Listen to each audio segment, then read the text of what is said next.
عليكم ورحمة الله وبركاته. بسم الله الرحمن الرحيم.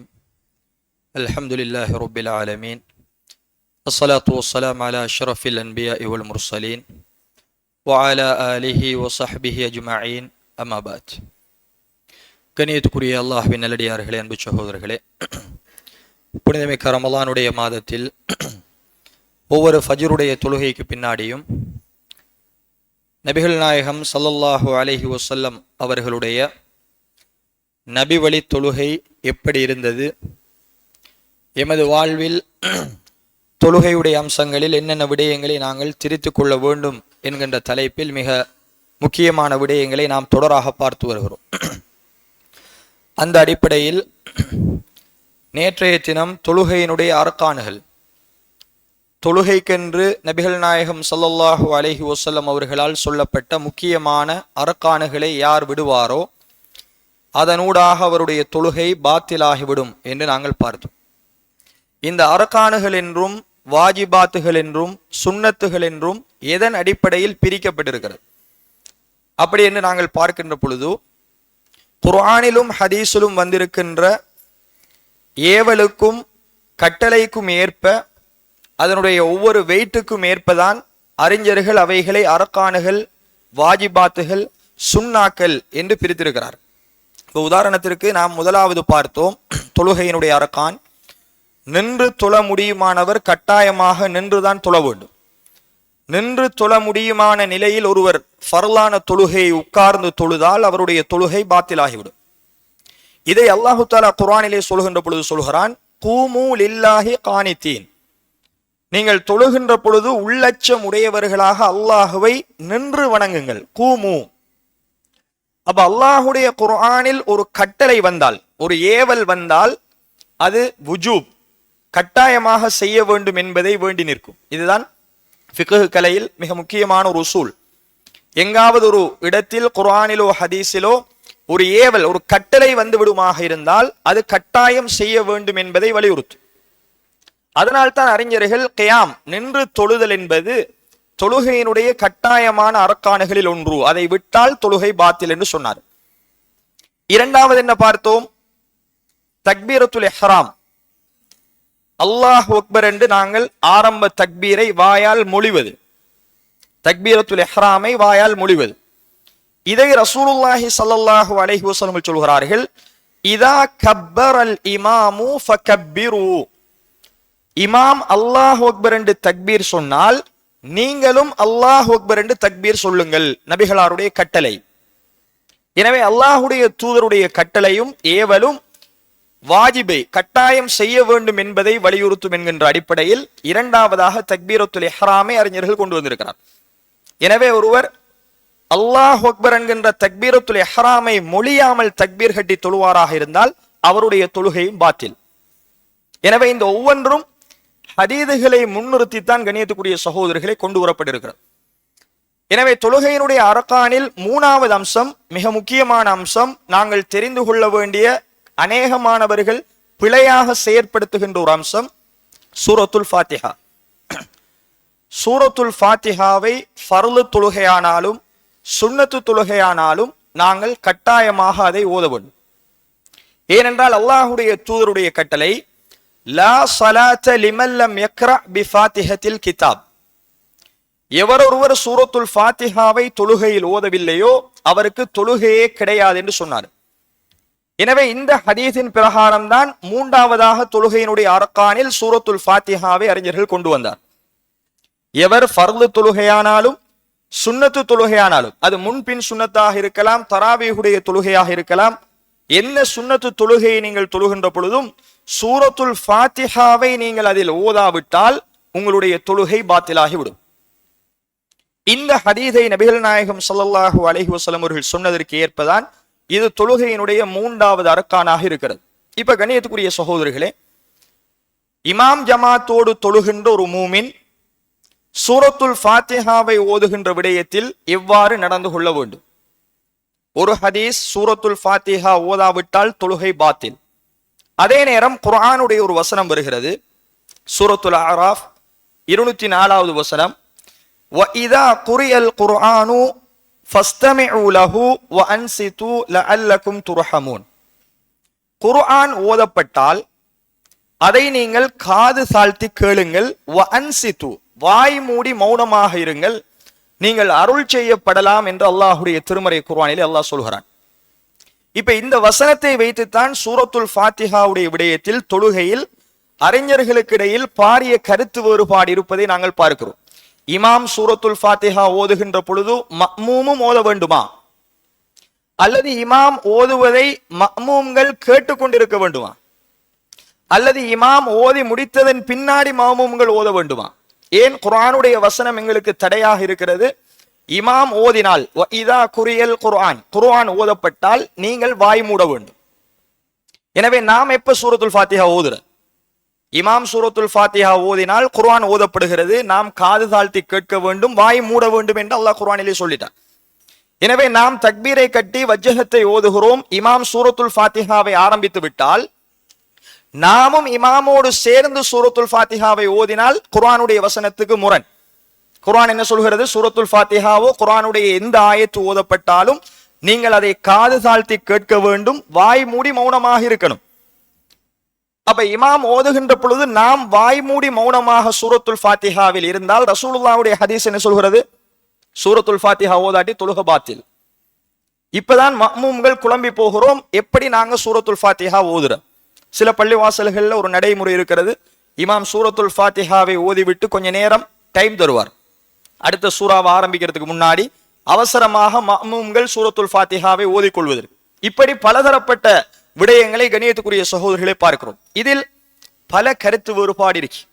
ஒவ்வொரு மதுஹபிலும் ஒவ்வொரு சட்டம் சொல்லப்பட்டிருக்கிறது. சில அறிஞர்கள் சொல்கிறார்கள் இமாம் சூரத்துல் ஃபாத்திஹாவை ஓதுகின்ற பொழுது மஅ்மூம்களும் அவரோடு சேர்ந்து சூரத்துல் ஃபாத்திஹாவை ஓத வேண்டும், இல்லை என்றால் தொழுகை பாத்தில். இன்னும் சில அறிஞர்கள் சொல்கிறார்கள் இமாம் சூரத்துல் ஃபாத்திஹாவை ஓதி முடித்ததன் பின்னாடி மஅ்மூம்களுக்கு ஒரு நேரம் கொடுத்து அவர்கள் ஓதி முடித்ததன் பின்னாடி தான் இமாம் சூராவை ஆரம்பிக்கணும். இப்படி அறிஞர்களுடைய கருத்து பரவேறாக இருக்கிறது. ஆனால் கணியத்துக்குரிய சகோதரர்களே, அறிஞர்களுடைய எல்லா கருத்தையும் தொகுத்து பார்க்கின்ற பொழுது இதில் மிகச் சரியான ஒரு நிலைப்பாடு என்ன அப்படின்னு கேட்டால், பல அறிஞர்கள் இதை பேசியிருக்கிறார்கள். ஹம்பலி மதுஹபுடைய அறிஞர்கள், இன்னும் ஷாஃபி மதுஹபினுடைய சில அறிஞர்கள் இந்த கருத்து தான் குர்ஆனுக்கும் சுன்னாவுக்கும் நெருக்கமான கருத்து என்பதை நமக்கு வலியுறுத்துகிறார்கள். என்ன கருத்து?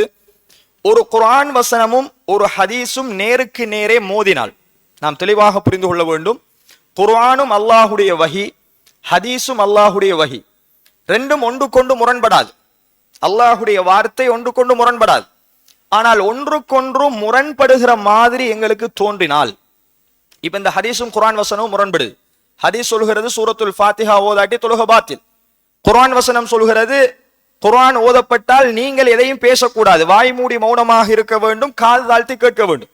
எனவே ஒரு ஹதீஸும் ஒரு குர்ஆன் வசனமும் நேருக்கு நேர் மோதுகின்ற பொழுது அவைகளை இணைத்து அழகிய விளக்கத்திற்கு நாங்கள் போகணும். இதுதான் இஸ்லாமிய சட்டம். ரெண்டு முரண்பட்டால் இந்த ரெண்டில் எந்த கருத்துக்கு வந்தால் ரெண்டையும் நாங்கள் விடாமல் செயற்படுத்த முடியுமோ, ரெண்டுக்கும் உடன்பட்டு போக முடியுமோ அந்த கருத்துக்கு வர வேண்டும் என்பதைத்தான் இஸ்லாமிய அறிஞர்கள் வலியுறுத்தி இருப்பதை நாங்கள் பார்க்கிறோம். அது பிரதானமான ஒரு ஷர்த். இரண்டு நஸ்ஸுகள் மோதுகின்ற பொழுது அவைகளை இணக்கப்பாட்டுக்கு கொண்டு வருகின்ற காரியத்திலே அறிஞர்கள் ஈடுபட்டார்கள். எனவே இதில் அறிஞர்கள் வழங்கி இருக்கிற தீர்ப்பு என்ன அப்படின்னு கேட்டால், கணியத்துக்குரிய சகோதரர்களே, இன்னும் ஒரு ஹதீஸ் இருக்கிறது, இன்னமா ஜுஇலல் இமாமு லியுத்தம்ம பிஹ், உங்களுக்கு இமாம் நியமிக்கப்பட்டிருப்பது நீங்கள் அவரை பின்பற்றுவதற்கு. இமாம் ஜமாத்தாக தொழுகையை அல்லாஹுடைய தூதர்கள் கடமையாக்கி இருப்பதே நாம் அந்த இமாமை பின்பற்றுவதற்கு. இமாம் சூரத்துல் ஃபாத்திஹாவை ஓதுகின்ற பொழுது நாமும் சூரத்துல் ஃபாத்திஹாவை ஓதினால் நமக்கும் இமாமுக்கும் இடையில் எந்த தொடர்பும் இல்லை. நம்ம இமாமை பின்பற்றல. இமாம் அர் ரஹ்மான் ரஹீம்ல இருப்பார், நம்ம மாலிக் யௌமித்தீன்ல இருப்போம். இமாம் கைரில் மக்லூபி அலைஹிம் என்று சொன்னால் நாங்கள் ஆமீன் சொல்ல வேண்டும். இமாமும் ஆமீன் சொல்லுவார், நாங்கள் ஆமீன் சொல்லணும். ஆனா எங்களில் பல பேருக்கு சூரத்துல் ஃபாத்திஹா அந்த நேரத்தில் ஓதி முடிந்திருக்காது. எனவே இமாம் ஓதுகின்ற பொழுது மஅ்மூம் சூரத்துல் ஃபாத்திஹாவை ஓதுவது தவறு. குர்ஆனுடைய வசனத்தின் பிரகாரம் நீங்கள் வாய் மூடி மௌனமாக இருக்க வேண்டும், இமாம் ஓதுவதை காது தாழ்த்தி கேட்க வேண்டும். ஆனால் ரசூலுல்லாஹ்வுடைய ஹதீஸ் சொல்கிறது, இமாம் உங்களுக்கு நியமிக்கப்பட்டிருப்பது நீங்கள் பின்பற்றுவதற்கு. இமாம் ஓதுவதை நீங்கள் காது தாழ்த்தி கேட்டாலே நீங்கள் சூரத்துல் ஃபாத்திஹாவை ஓதாவிட்டாலும் அது உங்களுக்கான சூரத்துல் ஃபாத்திஹாவாக சேர்ந்து விடும். ஏனென்றால் அவர்தான் உங்களுக்கான இமாம், அவரைத்தான் நீங்கள் பின்பற்ற வேண்டும். எனவே இது என்ன தொழுகையில் என்று கேட்டால், இமாம் சத்தமிட்டு ஓதுகின்ற தொழுகையில மட்டும்தான். உதாரணமாக சுபஹுடைய தொழுகைக்கு நம்ம இப்ப தொழுதோம், தக்பீரத்துல் இஹ்ராமை கட்டினோம், வஜ்ஜஹத்து ஓதினோம். ஓதின உடனே இமாம் சூரத்துல் ஃபாத்திஹாவை ஆரம்பித்தார். அந்த நிமிடம் இருந்து சூரத்துல் ஃபாத்திஹாவை நாங்களும் இமாம் ஓதுவதை செவிமடுக்கணும். நாம் சூரத்துல் ஃபாத்திஹா ஓதக்கூடாது. அது மாதிரி இமாம் சூரத்துல் ஃபாத்திஹாவை ஓதி ஆமீன் சொன்னால் நாங்களும் சொல்கிறோம். இமாம் இன்னொரு சூறாவை ஆரம்பிப்பார், அந்த சூறாவுக்கும் பேசக்கூடாது. ஏன்? குர்ஆன் ஓதப்பட்டால் வாய் மூடி மௌனமாக இருக்கணும், நாங்க எதையுமே ஓதக்கூடாது. அந்த சூறாவையும் காது தாழ்த்தி கேட்ட உடனே இமாம் ருக்குவுக்கு போவார், நாங்களும் ருக்குவுக்கு போவோம். இரண்டாவது நிலைக்கு வந்து இமாம் இரண்டாவது நிலையிலும் சூரத்துல் ஃபாத்திஹா ஓதுவார், அந்த சூரத்துல் ஃபாத்திஹாவையும் நாங்கள் கேட்டுக்கொண்டிருக்க வேண்டும், நாங்கள் ஓதக்கூடாது. அதற்கு பிறகு ஒரு சூரா ஓதுவார், அதையும் கேட்டுக்கொண்டிருக்க வேண்டும், நாங்கள் ஓதக்கூடாது. இமாம் சலாம் கொடுப்பார், நாங்களும் சலாம் கொடுப்போம். சுபஹுடைய 2 ரகாத் ஃபர்லு தொழுகையை இமாமை பின்பற்றி தொழுது விட்டோம். இமாம் ஓதிய சூரத்துல் ஃபாத்திஹா தான் எங்களுக்கான சூரத்துல் ஃபாத்திஹா. எனவே அறிஞர்கள் ஒரு நிலைக்கு வந்தார்கள், சத்தமிட்டு இமாம் தொழுவிக்கின்ற தொழுகைகளில் இமாமை நாங்கள் வாய் மூடி காது தாழ்த்தி பின்பற்ற வேண்டும். அப்படி பின்பற்றினால் எங்களுக்கான சூரத்துல் ஃபாத்திஹா இமாமுடைய சூரத்துல் ஃபாத்திஹாவாகவே அமைந்துவிடும், நாங்கள் ஓத தேவையில்லை. இமாம் மௌனமாக தொழுகின்ற தொழுகை, ஹதீஸுக்கும் குர்ஆன் வசனத்துக்கும் இணைத்து விளக்கம் கொடுக்கிறான். இமாம் சத்தமிடாமல் தொழுகின்ற தொழுகை, உதாரணமாக இஷா தொழுகை 2 ரக்காத்து சத்தமிட்டு இமாம் ஓதுவார், மீதமுள்ள 2 ரக்காத்தும் சத்தம் இல்லாமல் இமாம் ஓதுகின்ற ரக்காத்துகள். இந்த நிலையில் இமாமும் சூரத்துல் ஃபாத்திஹாவை கட்டாயம் ஓத வேண்டும், மக்மூம்களும் கட்டாயம் சூரத்துல் ஃபாத்திஹாவை 2 ரக்காத்திலும் ஓதணும். ஓதல் என்ற தொழுக பாத்தில், இமாம் ஓதாட்டி இமாம் தொழுக பாத்தில், மக்மூம்கள் ஓதாட்டி மக்மூம்களுடைய தொழுகை பாத்தில் ஆகிவிடும். எனவே கணியத்துக்குரிய சகோதரர்களே, குர்ஆனுக்கும் ஹதீஸுக்கும் முரண்படுகின்ற நேரத்தில் அறிஞர்கள் சேர்த்து விளக்கம் கொடுத்தார்கள். நீங்கள் சத்தமிட்டு இமாம் ஓதுகின்ற எந்த தொழுகையிலும் நீங்கள் வாய் அசைத்து ஓதக்கூடாது. அது சூரத்துல் ஃபாத்திஹாவானாலும் சரி, வேறு எந்த சூறாவாக இருந்தாலும் நீங்கள் ஓத தேவையில்லை. காது தாழ்த்தி வாய் மூடி கேட்டால் போதுமானது. இமாம் சத்தமிடாமல் தொழுகின்ற தொழுகைகளில் லுஹருடைய தொழுகை 4 ரகாத், அசருடைய தொழுகை 4 ரகாத், நாம் 4 ரகாத்திலும் கட்டாயம் சூரத்துல் ஃபாத்திஹாவை அவுது பிஸ்மியோடு ஓதணும், இல்லைன்னா தொழுகை பாத்திலாகி. அதே மாதிரி மக்ரிபுடைய கடைசி ரகாத் 3வது ரகாத்துல ஓதணும், மம்மூமும் ஓதணும், இமாமும் ஓதணும். இஷாவுடைய பின்னுக்கு 2 சுன்னத்து 2 ரகாத்திலும் நாங்கள் ஓத வேண்டும் கட்டாயம். அதே மாதிரி இஷாவுடைய முன் 2 ரகாத்து, சுபஹுடைய 2 ரகாத்து, மக்ரிபுடைய 2 ரகாத்தில் நாங்கள் ஆரம்ப ரகாத்துகளில் இமாம் ஓதுவதை காது தாழ்த்தி கேட்டால், நாம் வாய் மூடி மௌனமாக இருந்தால் சூரத்துல் ஃபாத்திஹா எங்களுக்கு சேர்ந்து விடும் என்பதை கண்ணியத்துக்குரிய சகோதரர்களை தெரிந்து கொள்ள. நிறைய பேரை பார்க்கிறோம், இமாம் ஓதும் பொழுது தொழுகையில அவர்களுடைய சத்தமும் பின்னாடி கேட்கிறது, அல்லது சிலருக்கு பக்கத்தில் நின்று நாம் தொழும் பொழுது இமாம் ஓதுகின்ற பொழுது அவரும் ஓத ஆரம்பிக்கிறார். இது பிழையான ஒரு நடைமுறை. அல்லாஹுடைய குர்ஆனுடைய வசனம் எங்களை தடுக்கிறது. குர்ஆன் ஓதப்படுகின்ற சந்தர்ப்பத்தில் வாய் மூடி மௌனமாக இருங்கள், காது தாழ்த்தி கேளுங்கள், நீங்கள் எதையும் பேசக்கூடாது என்று அல்லாஹ் ரப்புல் ஆலமீன் தடை விதித்து விட்டான். எனவே இமாமை பின்பற்றினாலே இமாம் ஓதுகின்ற சூரத்துல் ஃபாத்திஹா எங்களுக்கு போதுமானது. எனவே எந்த தொழுகையிலும் நாங்கள் சத்தமிட்டு ஓதுகின்ற தொழுகைகளில் இமாம் அவரை பின்பற்ற வேண்டுமே அல்லாமல் நாங்கள் சூரத்துல் ஃபாத்திஹாவை அந்த நேரத்தில் ஓதக்கூடாது. எனவே அதற்கு ஒரு நேரம் கொடுக்கிறார்கள். இமாம் ஓதி முடித்தவுடன் மக்மூம்கள் ஓதுவதற்கு அதற்கு சுன்னாவில் எந்த விதமான ஆதாரங்களும் இல்லை. ரசூலுல்லாஹி ஸல்லல்லாஹு அலைஹி வஸல்லம் அவர்கள் சூரத்துல் ஃபாத்திஹாவை ஓதி முடித்தால் அடுத்தது இன்னும் ஒரு சூறாவை ஆரம்பிப்பார்கள் என்றுதான் ஹதீதுகள் தெளிவாக ஆதாரமாக வந்திருக்கிறது. எந்த ஹதீஸிலும் அல்லாஹுடைய தூதர் அவர்கள் சூரத்துல் ஃபாத்திஹாவுக்கு அடுத்து ஒரு 2 நிமிடங்களோ அல்லது 1 நிமிடமோ மக்மூம்கள் ஓதுவதற்கு நேரம் கொடுத்தார்கள் என்று காண முடியாது. எனவே அது அறிஞர்களால் சொல்லப்பட்ட கருத்து அல்லாமல் மார்க்க ரீதியான எந்த ஆதாரங்களிலும் நிரூபிக்கப்படல. எனவே இமாம் ஆமீன் சொல்லி மக்மூம்களும் ஆமீன் சொன்னால் உடனே இமாம் இன்னும் ஒரு சூறாவை ஆரம்பிப்பதுதான் ரசூலுல்லாஹி ஸல்லல்லாஹு அலைஹி வஸல்லம் அவருடைய சுன்னா. இதுல கண்ணியத்துக்குரிய சகோதரர்களே, நீங்க லுஹருடைய தொழுகைக்கு பள்ளிக்கு வாரீங்க, இருக்கக்கூடிய சில சிக்கல்கள் எங்களுக்கு வரக்கூடிய கேள்வி. லுஹருடைய தொழுகைக்கு பள்ளிக்கு வந்தால் இமாம் சத்தமிட்டு ஓத மாட்டார். இமாம் தக்பீரில் இருக்கின்ற பொழுது நீங்களும் வந்து அந்த ரக்காத்தில் இணைந்து கொள்கிறீர்கள், தக்பீர் கட்டுகிறீர்கள். இப்ப இந்த நேரத்தில் நாம் அவசரமாக செயற்படுத்த வேண்டிய மிக முக்கியமான அம்சம், வந்தவுடன் தக்பீரை கட்டி அவுது பிஸ்மி சொல்லி முதலாவது சூரத்துல் ஃபாத்திஹாவை தான் நாங்கள் ஓதணும். எவ்வளவுக்கு அவசரமாக ஓத முடியுமோ அந்த அளவுக்கு அவசரமாக ஓதி இமாம் ருக்கூக்கு போவதற்குள் நாங்கள் சூரத்துல் ஃபாத்திஹாவை முடிக்க வேண்டும். வந்தவுடனே நாங்க வஜ்ஜஹத்து ஓத ஆரம்பிச்சால் நம்ம வஜ்ஜஹத்து ஓதிக்கொண்டிருக்கும் பொழுது இமாம் ருக்கூக்கு பெய்தார் என்றால் எங்கட அந்த ரக்காத்து பாத்திலாகிரும். நாங்க திரும்ப அந்த ரக்காத்தை தொழணும். எனவேதான் அறிஞர்கள் சொன்னார்கள், சூரத்துல் ஃபாத்திஹா முக்கியமா வஜ்ஜஹத்து ஓதுற முக்கியமா என்றால் நாங்க பார்க்க இருக்கிறோம், வஜ்ஜஹத்து அல்லது அல்லாஹும்ம பாயித் பைனி தொழுகையினுடைய ஆரம்ப துவாவை ஓதுவது சுன்னத். அதை ஓதாட்டி தொழுகை பாத்திலாகாது. ஆனா சூரத்துல் ஃபாத்திஹாவை ஓதுவது வாஜிப், அரக்கான், தொழுகையினுடைய அரக்கானுகளில் ஒன்று. அதை விட்டால் தொழுகை பாத்திலாய். அப்ப சுன்னத்தை முற்படுத்துவதா வாஜிபை முற்படுத்துவதா என்றால் நாங்கள் வாஜிபை தான் முற்படுத்துவோம். அதனால் லுஹருடைய தொழுகையோ அசருடைய தொழுகையோ அல்லது இமாம் சத்தமிடாமல் தொழுகின்ற ஏனைய ரக்காத்து, இஷாவுடைய பின் 2 ரக்காத்து, மகரிபுடைய இமாம் சத்தமிட்டு தொழாத 3வது ரக்காத்துல நாங்க இமாமை அடைந்து கொண்டால் தக்பீரில் இமாம் என்ன நிலையில் இருக்காருன்னு எங்களுக்கு தெரியாது. அவர் கைரில் மக்தூபில இருக்கலாம் அல்லது மாலிகி யௌமித்தீன்ல இருக்கலாம். அவர் ஓதி முடித்தவுடன் ருக்கூக்கு போய் விடுவார் என்று நாங்கள் பயந்தால் உடனே வந்து தக்பீரை கட்டி முதலாவது எதை ஓத வேண்டும்? சூரத்துல் ஃபாத்திஹாவை தான் நாங்க அவசரமா ஓதணும். நாங்க ஓதிக்கொண்டிருக்கும் இடை நடுவில் இமாம் ருக்கூக்கு போய்த்தாருன்னா நாங்களும் ருக்கூக்கு போகணும். அதை நீங்க முழுமைப்படுத்தாவிட்டாலும் அந்த ரக்காத்து உங்களுக்கு சேரும். ஆக குறைஞ்சது நீங்க எவ்வளவுக்கு உங்களால் முடியுமோ அவ்வளவுக்கு சூரத்துல் ஃபாத்திஹாவை நீங்கள் ஓதிருக்கணும். முழுசா ஓதி முடிச்சா நன்மை. முழுசா ஓதி முடிக்காத நிலையில் இமாம் ருக்கூக்கு போய்விட்டாலும் நீங்கள் இமாமை பின்பற்றி ருக்கூக்கு போகணும். நம்ம நின்று கொண்டு இமாம் சமியல்லாஹு லிமன் ஹமிதாவுக்கு வரும் வரைக்கும் சூரத்துல் ஃபாத்திஹா ஓதுவது தவறு. இமாமுடைய ஒரு நிலையை அடையாமல் இமாம் எழும்பி விட்டால் அந்த ரக்காத்து சேராது. திரும்ப நாங்க அந்த ரக்காத்தை தொழணும். எனவே கணியத்துக்குரிய சகோதரிகளை இதை தெளிவாக நாங்கள் புரிந்து கொள்ள வேண்டும்.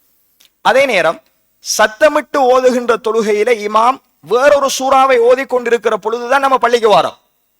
இப்பொழுதும் நாங்கள் வந்தவுடன் இமாமோடு சேருகிறோம். ஆனா நாங்க சூரத்துல் ஃபாத்திஹா என்ன செய்யல, ஓதல. ஓதுறதுக்கு சந்தர்ப்பமும் இல்லை. இமாம் இன்னும் ஒரு சூறாவை ஓதிக்கொண்டிருக்கிறார். அந்த நேரத்தில் நாங்க காது தாழ்த்தி கேட்கணும், வாய் மூடி இருக்கணும். நாங்க சூரத்துல் ஃபாத்திஹாவையோ எந்த சூறாவையும் ஓத முடியாது. இந்த நேரத்தில் அறிஞர்கள் சொல்கிறார்கள், நீங்கள் எதையும் ஓதக்கூடாது. வந்தவுடன் அல்லாஹ் அக்பர் என்று தக்பீர் கட்டி இமாம் ஓதுவதில் இருந்து தொடர்ச்சியாக கேட்டுக்கொண்டிருங்கள்.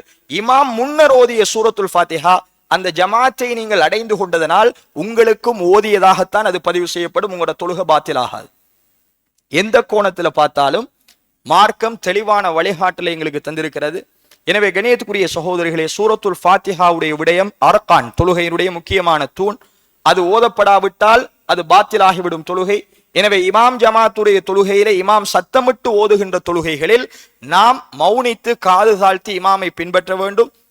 இமாம் மௌனமாக தொழுவிக்கின்ற தொழுகைகளில் இமாம் சத்தமிடாத, சத்தத்தை உயர்த்தாத தொழுகையில் இமாமும் மஅ்மூமும் கட்டாயம் சூரத்துல் ஃபாத்திஹாவை ஓதினால்தான் எங்களுடைய தொழுகை ஏற்றுக்கொள்ளப்பட வேண்டும் என்பதை கண்ணியத்துக்குரிய சகோதரர்களை நாங்கள் புரிந்து கொள்வோம். எனவே இந்த விடயத்தை எங்களுடைய வாழ்க்கையில் அமுல்படுத்துவோம். இன்ஷா அல்லாஹ் தொழுகையினுடைய அடுத்தடுத்த அரக்கானுகளை அடுத்த வகுப்பில் தொடர்ந்து பார்ப்போம். சுப்ஹானக்கல்லாஹும்ம பிஹம்திக் அஷ்ஹது அல்லா இலாஹ இல்லா அன்த அஸ்தக்ஃபிருக வ அத்தூபு இலைக். அஸ்ஸலாமு அலைக்கும்.